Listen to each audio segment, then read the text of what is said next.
Hola, buenas tardes. Bueno, en esta ocasión nos acompaña Sabrina, psicopedagoga.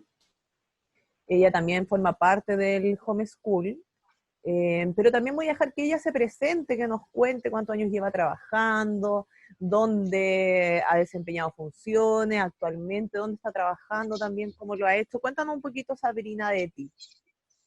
Hola, soy Sabrina Tello, soy psicopedagoga. Estoy trabajando de psicopedagoga desde el 2018. Generalmente donde más me he desempeñado es en educación superior. Trabajo mucho en educación superior en un CFT. Eh, bueno, en el centro mi función es evaluar. Estoy encargada de las evaluaciones y bueno, ahora con esto de la pandemia se ha dificultado un poquito todo lo que es el proceso en general.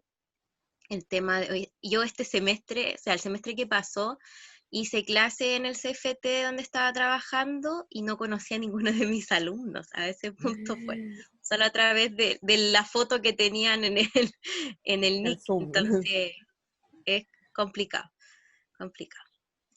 Oye, Sabrina, cuéntanos, a partir de las modificaciones, de todo lo que ha surgido en contexto pandemia, contexto social que estamos viviendo en el país, ¿cómo era tu trabajo antes? Antes de que empezara todo el tema de la teleeducación, ¿cómo era? ¿Cada cuánto tiempo ibas al CFT? ¿Cómo eran las intervenciones que hacías, no sé, con alumnos particulares quizás? ¿Cómo era tu trabajo antes de la teleeducación? Bueno, mi trabajo antes de la pandemia era mucho más interactivo. Ya me encontraba iba al CFT 2 veces a la semana. En el 2018 cuando partí, hacía un taller de técnicas de estudio. ¿Ya? Ahí trabajaba con las chicas de enfermería, me acuerdo. Después pasé por programa de integración. ¿Ya? Y ahora en el CFT estaba tomando un módulo en el cual yo tenía que realizar un ramo, ya era profe. Y antes de realizar, de que pasara todo esto de la teleeducación, yo soy súper movida, a mí me gusta mucho gesticular harto, trabajar con harto material, me gusta que la gente, o sea, que las personas que reciben de mi intervención, porque voy a hablar en general como personas, porque he tenido de todos los grupos etarios, Ya, entonces desde los más chiquititos hasta los más grandes, ya ya, que en el CFT que yo trabajo, en los niveles de vulnerabilidad son altos, entonces la gente que toma el servicio del CFT son personas que habían congelado sus estudios y que ahora, después de muchos años, están tomando. Tenía hasta alumnas de 70 años a ese punto, entonces adultos, adultos, adultos. adultos. Entonces mi grupo etario siempre ha sido muy amplio. Aparte que yo también hacía intervenciones domiciliarias. Ya, iba mucho también a las casas a hacer intervenciones, pequeñas intervenciones de 1 hora. Ahora mi modalidad cambió totalmente, o sea, ahora ya no hago intervenciones psicopedagógicas, ahora lo que hago son nivelaciones, ¿ya? Debido al contexto que se está enfrentando con la situación también del ministerio, que no se pone de acuerdo de qué va a pasar al final. Hay muchos apoderados que antes que congelaron conmigo por el tema de la pandemia, que ahora retoman por un tema de nivelación más que de intervención. Exacto. ¿Cómo podrías tú definir las fortalezas y las debilidades de este cambio? En cuanto a fortaleza, igual, o sea, me cuesta harto pensar en fortalezas porque para mí el tema de trabajar uno a uno, cerca con la otra persona, frente a frente, es totalmente difícil de comparar con la telecomunicación. Eh, pero una de las fortalezas que he encontrado, y lo he pensado como a nivel de madre también, porque yo tengo una hija de 6 años, eh, que estoy más cerca del proceso educativo de mi hija. O yo encuentro que las personas que están recibiendo esto, los apoderados, están más cerca del proceso de aprendizaje de su hijo, o sea que lo pueden controlar más. Es decir, que pueden estar escuchando una clase de su profesor, que pueden estar ahí pendientes de los límites que tiene su hijo, del nivel de aprendizaje que tiene su hijo. Y para mí ese es el lado positivo, que hay una cercanía más dentro del contexto del apoderado hacia esta nueva modalidad, que antes no existía. Antes yo No, recibía el cuaderno y listo, sí, el pues cuaderno y la incluso tarea. lo hablábamos con el terapeuta, con la fonoaudióloga y con otras personas también en las entrevistas, de que se ha dado esto, lo que tú nos dices recién, que los papás, por ejemplo, la fonoaudióloga me decía, ahora los papás son los coterapeutas, están ahí en el proceso, saben las fortalezas y debilidades, cómo se comporta el niño en clase, entonces igual yo creo que una de las principales fortalezas es lo que tú nos mencionas también, y más desde la mirada de que tienes una hija de 6 años que está en el proceso también, Sí, está en primero, está en ¿cierto? primero básico y le están haciendo clase así todos los días. Tiene 2 horas de clase todos los días. Ya, Entonces, yo ahí estoy, tengo que, obviamente ya por reglamento del colegio tengo que estar ahí presente. Caso de, porque que no pueda manejarse con el computador y todo, la profesora nos pidió. Igual que tiene los módulos con profesores de educación física que también nos hace participar, así que también hago educación física con ella. Entonces estamos dentro del proceso más cercano que antes, somos como la sombra de cada niño, estamos ahí en ya. caso de que suceda algo y todo. Y también es bueno porque así yo voy viendo, porque pasaba mucho con los apoderados que antes uno le hacía la entrevista y lo primero que decía, es que yo no sé lo que están pasando. Me pasaba mucho en media. Yo era seca en matemáticas, me decían los apoderados. Yo era seca en matemáticas, pero ahora no me acuerdo de nada. Entonces, ¿qué pasa ahora? Que el apoderado también está aprendiendo y está volviendo como a activar su función. Entonces, en ese sentido, también puedo ayudar desde más cerca, porque ¿cuál fue el gran problema que hubo al principio de esta pandemia? Y que salieron muchos memes en relación a eso, el tema de las tareas, el tema de ayudar a los hijos dentro del proceso, el tema de convertirme ya en un apoyo para el profesor también, porque el profe tampoco puede hacer mucho. Muchas de las herramientas que utilizan son herramientas propias, por ende, por ejemplo, no tienen una cuenta, no tienen para pagar una cuenta Zoom porque el colegio no se las da. Ya ocupan los 45 minutos justo. A mí me ha pasado que los profes para alargar me dicen, voy a cerrar la cuenta antes y me voy a volver a conectar, conéctense todo. Y ahí tengo que estar atenta de que mi hija me diga, mamá, se cortó. Entonces, eh, encuentro que dentro de las fortalezas que tiene este sistema es la cercanía que uno puede tener con su hijo en el momento de que antes de esta pandemia, hay que ser súper realista, estábamos todos inmersos en mucho trabajo. Somos una generación que está inmersa en trabajar mucho, ¿ya? Porque el costo de vida aquí es mucho más caro. Entonces estábamos siempre trabajando, siempre todos trabajando. Ahora se da esta oportunidad de que estamos todos volviéndonos a conocer. Y eso para mí es muy bonito eso que nace de esto. Y qué Y bueno que una lo de las puedas transmitir así igual, pues. Continúa, debilidades. ¿Qué has y visto ahí? las debilidades, bueno, las debilidades igual son hartas, ¿ya? En el caso, por ejemplo, de nosotros, que somos corta de vista, se nos agota mucho la vista. A mí me aumentó, de hecho, mucho el tema de la miopía. Eh, Vemos que también fatiga mucho el tema del computador, ¿ya? Sí. Es una de las debilidades físicas que podemos encontrar, o sea, de aspectos físicos, de efectos prácticos que podemos encontrar, que como ya decía antes en las fortalezas, que el profesor tiene que hacer lo que puede hacer dentro de esos 45 minutos, el tiempo es demasiado corto. Es muy corto para poder ampliar todos los aprendizajes que se quieren abordar. Entonces estamos ahí con los niños que no se conectan, que se conectan después, se vuelve este caos de que el profesor intenta focalizar la atención, que el niño que se está adaptando a esto no entiende quién está hablando, no conozco bien a mi profesor, no tengo esa cercanía, entonces se da este choque de que estoy escuchando a alguien pero no sé quién es. Entonces, la motivación por ahí, que es la entrada de nuestro aprendizaje, se ve totalmente afectada. Ya es una debilidad grande que ya conlleva otras subdebilidades por ahí. Exacto. Oye, Sabrina, en relación a los procesos del desarrollo de habilidades instrumentales, quizá en la experiencia que tú también estás teniendo con tu hija en la casa, experiencia como psicopedagoga, quizá en los diferentes contextos en los que te desenvuelves, en estas habilidades instrumentales, ¿cuáles se están viendo más afectadas, crees tú? Así como de manera transversal, lectura, escritura, matemática, ¿cuál crees tú que quizá a un regreso nos va a costar mucho más en retomar a nivel curricular? Porque quizás antes de retomar todas esas habilidades instrumentales y contenidos curriculares, va a ser importante quizás trabajar otras cosas más a nivel emocional, ¿cierto? pero Sí. enfocándonos solamente en el tema de habilidades instrumentales. ¿Cuál crees tú que son las que más se están viendo afectadas en este Yo creo último? que, como bien lo dijiste, son generalmente transversales las tres, lectura, escritura y cálculo. Yo veo que si una falla, me van a fallar las demás. Porque no enfocar la lectura, escritura y cálculo solo en lenguaje y matemática, que es lo que suele entender el apoderado porque no lo conoce como término. Nosotros lo conocemos como Sí, término. po. Entonces, yo creo que se ven afectadas las tres áreas, ¿ya? El tema de la lectura, bueno, unas más que otras, ¿ya? Yo lo veo desde el punto de vista, desde la motricidad y la psicomotricidad que tienen estos aspectos, ¿ya? Porque yo solamente estoy fijado en una pantalla, pero no se da esa estimulación que se da desde el punto de que yo me siento en una mesa que está adaptada para mi porte, empiezo a trabajar con los lápices, estoy solamente recibiendo información y no estoy estimulando las otras áreas que tiene mi cuerpo. Entonces, por ende, para mí, las tres áreas se ven afectadas.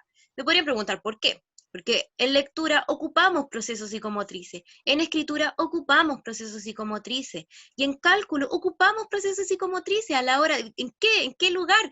Me pueden decir, cuando yo quiero posicionar un número, cuando yo quiero hacer una suma, ocupo la orientación, la espacialidad. Entonces, esos elementos se están viendo afectados, por ende, también se ven afectados estas áreas instrumentales en su totalidad. Entonces, yo creo que todas en algún momento tienen, dependiendo del nivel, porque estamos hablando de una manera general, yo puedo verlo desde el punto de vista de mi hija, desde los pacientes que tengo, porque tengo de media, tengo de básica, tengo adolescentes, tengo preadolescentes, entonces también he visto que el recibir información tampoco retroalimenta.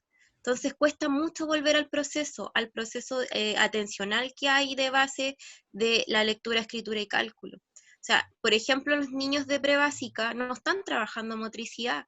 No son muchos los padres que tienen el tiempo de poder realizar los procesos psicomotrices que están a la base de la lectura, escritura y el cálculo. Entonces, nosotros sabemos que el proceso es gradual, pero el hecho de no me quiero quedar solamente desde el lado negativo, igual es entretenido que sigan estimulando, pero el hecho de que no sea físico, de que yo no pueda utilizar los recursos que me da la escuela, a la mayoría se le quedaron los útiles que compraron En el en el colegio. colegio, Sí. y se quedaron allá. Y muchos no abren las puertas del colegio para entregarlos porque no tienen profesionales que vayan a ayudar, a apoyar.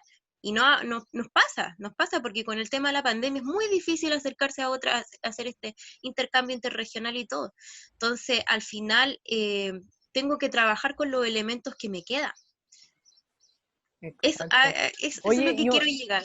y un poquito de tu experiencia en los diferentes niveles, así como una pincelada, no sé, por ejemplo, en los alumnos de media, qué características ves a comparación de los alumnos que están los más chiquititos, los chicos del CFT, los adultos, perdón, alguna referencia a partir de cómo ha sido el trabajo con ellos. El trabajo con ellos ha sido bastante entretenido. O sea, más que con los chicos que son más adultos, ellos expresan más, son mucho más expresivos en cuanto a lo que yo siento y a lo que pienso. Y ellos de verdad se vieron muy ofuscados con el tema de la enseñanza a distancia, porque cuesta mucho retroalimentar. A mí me costaba demasiado retroalimentar.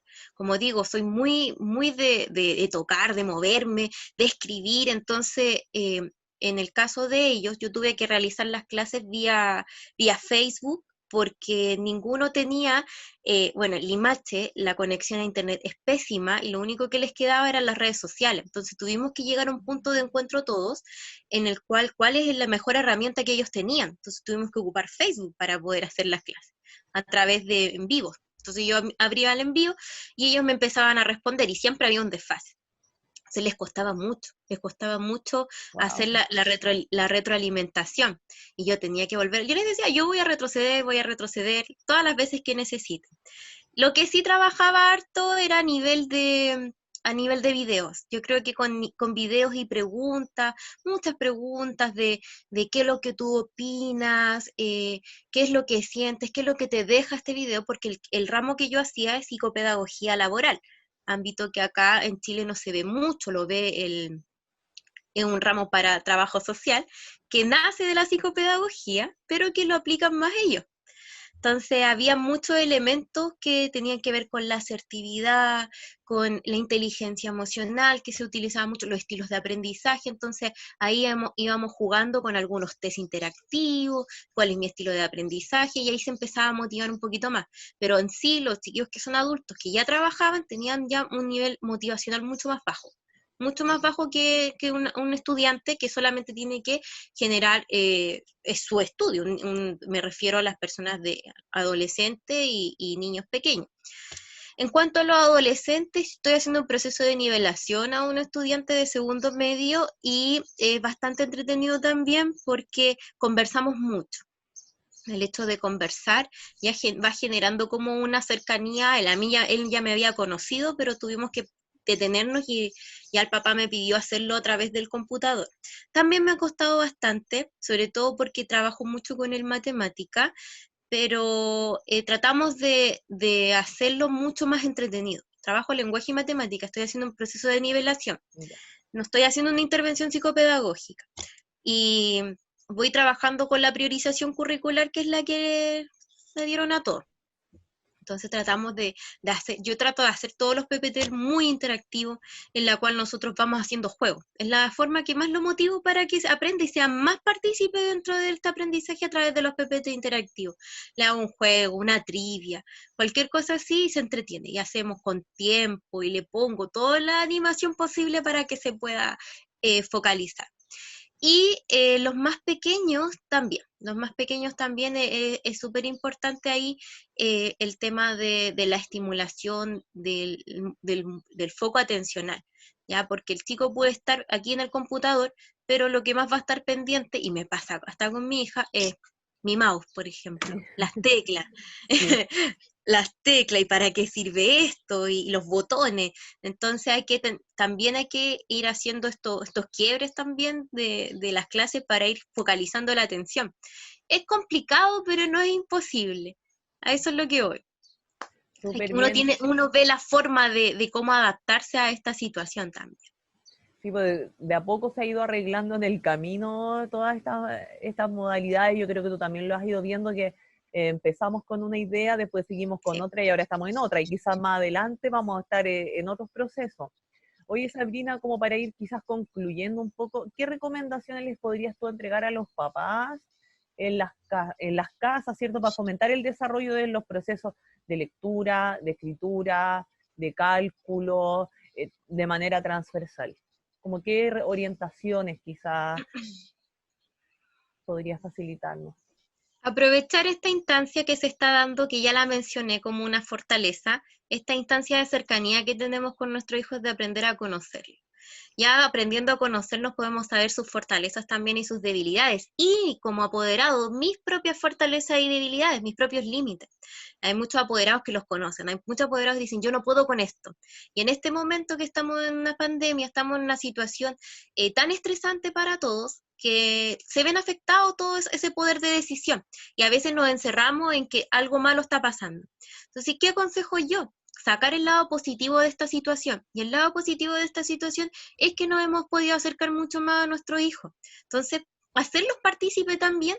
Sabemos que tendremos que estar encerrados, muchas de las comunas que están en cuarentena realmente no pueden salir, pero sacarle provecho a esta situación. Si quiero fomentar, por ejemplo, el área del cálculo, hijo, ayúdame con la lista del supermercado, ¿me puedes revisar la boleta que traje si están bien o no? Trabajar la suma, la resta, la multiplicación y la división a través de quizás las boletas del supermercado. A lo que quiero llegar es a hacer partícipe al niño en todo el proceso de la cotidianidad, ¿ya? Porque nosotros tratamos de forzar mucho el aprendizaje como apoderados a través de las guías que nos entregan y muchas veces nos vemos superados por eso. Pero a volver este aprendizaje de manera entretenida y una forma de yo generar más apego con mi hijo es a través de la cotidianidad. Indirectamente voy a estar fomentando el aprendizaje, no voy a estar forzándome yo a tratar de ser perfecta en el ámbito de enseñarle a mi hijo, porque no todos tienen la herramienta. Hasta a mí me dicen, pero es que tú soy psicóloga. No, hasta a mí me cuesta, hasta a mí, que soy mamá, mi hija prefiere a la profesora antes que a mí. Entonces, ¿de qué forma, por ejemplo, lo hago yo, desde mi experiencia personal, desde qué forma lo hago yo? A través de fomentar la lectura de diarios. Yo todavía compro diario, tengo el diario físico, todavía compro el diario. Mi hija llega con el diario y lo revisamos y vemos qué más gente llama la atención y leemos. De esa forma, oh, pasó esta noticia. Si no tengo el diario y sale una noticia en el Facebook, por ejemplo, la leo y la comparto. Trabajo la lectura desde ese punto. La escritura, ¿desde qué forma la puedo trabajar? También leyendo. Pero también puedo yo pedirle a mi hijo, ayúdame con la lista del supermercado, escríbeme esto, me falta esto otro. Entonces, volver a hacer como el aprendizaje que quizá de la lectura, escritura y cálculo, que son las áreas instrumentales, que son de base para todo el aprendizaje en general, trabajarlo de una forma entretenida en la casa, a hacerlo partícipe, que todos trabajemos juntos, que todos estemos en conjunto, en armonía, aprovechando esta cercanía que se está dando, porque yo como madre, como padre, como cuidador, yo sé, escuchando ahora con todos estos tiempos que hemos pasado en teleeducación, soy capaz de saber qué es lo que puede lograr y qué es lo que no. Entonces sé cuáles son sus límites y ya aprendí a conocer los míos. Y ya cuánto tiempo ha pasado, 6 meses en esto. Entonces, aprovechar esta oportunidad que se nos está dando para no forzar tanto el aprendizaje desde el punto de vista desde lo que me está entregando el profesor, sino desde el punto de vista de lo que yo puedo hacer en mi casa, con lo que tengo, que son mis herramientas, que son la cotidianidad. Aprovecharlo desde ese punto de vista. Ese sería mi consejo. Muchas gracias, Sabrina. Ahora sí, para finalizar, un mensaje inclusivo en relación a la teleeducación, no solamente para los papás, sino para los profesores, para los adolescentes o los mismos adultos quizás con los que trabajas. ¿Qué mensaje entregarías tú a partir de todo lo que nos comentaste, fortalezas, debilidades, herramientas que has utilizado? Un último mensaje como para ir cerrando. ¿Qué último mensaje podría darles? Es que no se rindan, ya que no, que este elemento que nos está pasando no sea una forma de rendirse, ya. Lo he visto mucho. Muchos de los padres que están llegando ahora últimamente llegan con eso de me estoy rindiendo, ¿qué es lo último que puedo hacer esto? No, no se rindan. Ya, este elemento, si bien es difícil de entender, nosotros somos maravillosamente seres humanos que no somos capaces de adaptarnos a cualquier situación. Entonces, tratar de aferrarme a lo que tengo, ¿ya? A lo que tengo, a los elementos que tengo al lado, que es mi familia, para poder salir adelante, apoyarnos todos aquí en nuestra casita, con las personas que tenemos. En base a eso, seguir motivándonos, porque eso es lo que nos está perdiendo, es la motivación. No asustarnos con lo que dice el ministro, con lo que dice afuera, que la repitencia, no, enfocarnos en lo que tenemos ahora para poder seguir motivándonos a esta nueva modalidad, que no sabemos hasta cuándo va a terminar. Pero mientras, como somos seres humanos maravillosos en forma de adaptación, somos capaces ahora de fomentar estas redes que tenemos entre nosotros para motivarnos a continuar con esto y que no se quede ahí y que no nos echemos a morir por esto, sino que seamos capaces de motivar. Exacto, porque es un momento único el que estamos viviendo. Yo creo que nadie pensó que íbamos a estar viviendo algo así, pero, pero yo creo que, como te decía, en todos los procesos que hemos estado pasando han ido cambiando, han ido surgiendo, pero yo creo que uno de los puntos importantes que tocaste, el tema de la motivación, de no perderla con lo que tenemos, ir viviendo quizás también el día a día, porque no sabemos qué va a pasar mañana, como nos pasó con esto mismo. Estábamos a mediados de marzo pensando que todo iba a seguir normal, y estamos ahora en septiembre encerrados, entonces, aún encerrados. Entonces, no perder la motivación. Así que muchas gracias, Sabrina, gracias por tu tiempo, por tus consejos, por también la sinceridad de contarnos qué estaba pasando con tu hija, las experiencias que has tenido con ella. Y agradecida, espero volvernos a encontrar en otra oportunidad, que esté súper bien. Muchísimas Pero gracias. volver a encontrar físicamente. Físicamente o Físicamente. virtual, yo ya no sé, ya, o de la manera que sea. Sí. Así que Ya, porque agradecida, estés bien. Sabrina. Yo igual, para mí también todo esto de aprendizaje y también hacer este análisis para mí también es retroalimentarme a mí misma. Súper Eso es bien. lo bueno también. Muchas gracias, Sabrina, que esté bien, yo me despido. Muchas gracias. Chao, que estén bien. Chao.